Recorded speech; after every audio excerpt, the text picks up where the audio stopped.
সব দেশে শক্তিশালী পলিটিক্যাল অর্গানাইজেশন থাকে, যেমন ওয়েস্টার্ন কান্ট্রিগুলো। ইন্ডিয়াতেও আগে কংগ্রেস মুসলিম লীগ যা ছিল, সেখানে পলিটিক্যাল পার্টিগুলো অর্গানাইজ হলে সেখানে ছাত্র রাজনীতি থাকেই না পশ্চিমাদের মতো। আমেরিকা, ইংল্যান্ড, ইউরোপে ছাত্র আন্দোলন বলে সেরকম আছে ছাত্ররা, যেমন 68 সালে প্যারিসে ফ্রান্সে ছাত্র আন্দোলন হয়েছিল বড়। ছাত্রদের কোনো সংগঠন সেভাবে ছিল না, কিন্তু ছাত্ররা এসেছিল। এখন ছাত্র আন্দোলন একটা দেশে সেই অবস্থাতে হয় যখন অর্গানাইজড পলিটিক্যাল পার্টিগুলো পলিটিক্স কন্ট্রোল করে না,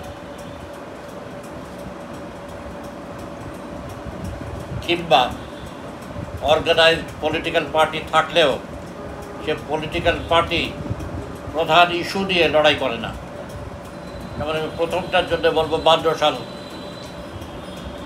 সালে আওয়ামী লীগ তখন দুর্বল, কমিউনিস্ট পার্টিও দুর্বল, যুবলীগ ছিল, কিন্তু যে ধাক্কা এসেছিল সেখানে এই রাজনৈতিক দলগুলোর কোনো নিয়ন্ত্রণ ছিল না, এবং রাজনৈতিক দলগুলো না থাকার ফলেই ছাত্ররা কিন্তু এসেছিল সামনে। দেখা যাবে সেই সময়ে পূর্ব পাকিস্তানে কোনো রাজনৈতিক দলই নিয়ন্ত্রণ করছিল না রাজনীতি সেইভাবে। তারা ছিল প্রধান শক্তি হিসাবে ছিল না, ওই রকম আন্দোলন লিড করার মতো ক্ষমতা ছিল। 68 সালে এসে দেখা যাবে 69 সালে পলিটিক্যাল পার্টি ছিল,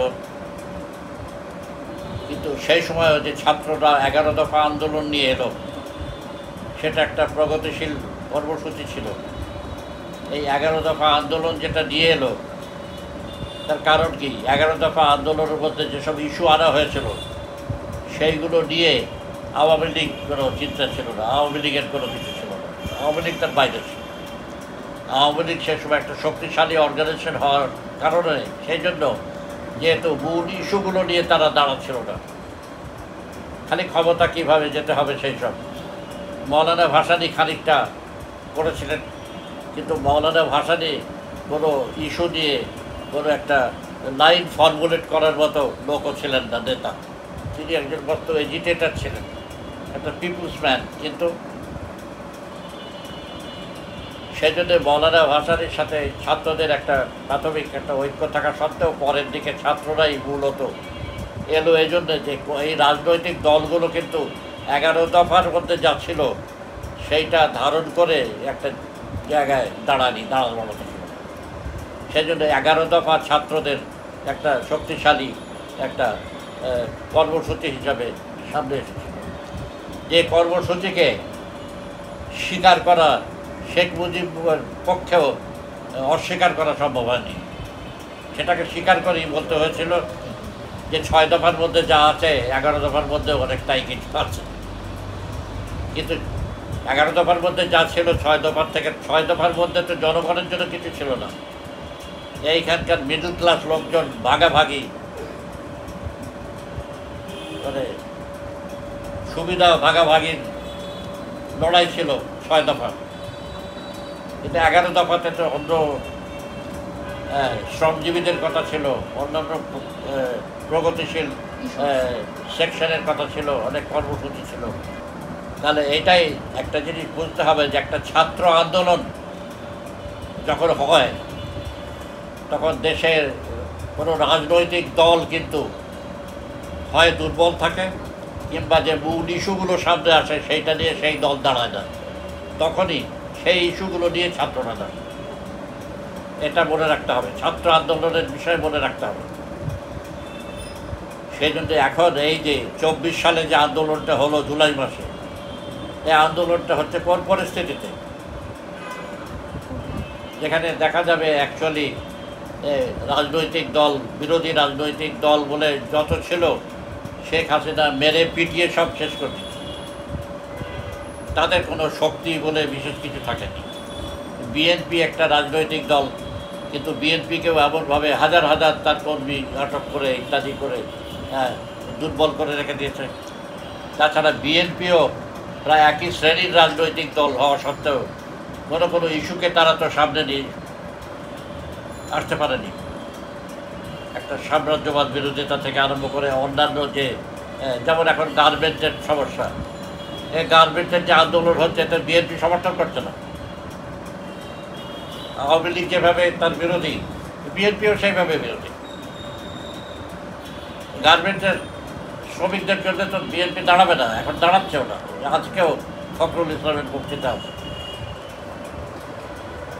বিএনপি যে ধরনের রাজনৈতিক যে শর্ত করে, আচ্ছা এখন এই যে অবস্থা দাঁড়ালো যে শেখ হাসিনার 3.5 বছরের যে নির্মম ফ্যাসিজম, এর বিরুদ্ধে কোনো প্রতিরোধ হচ্ছে না, অথচ বিক্ষোভ ছিল,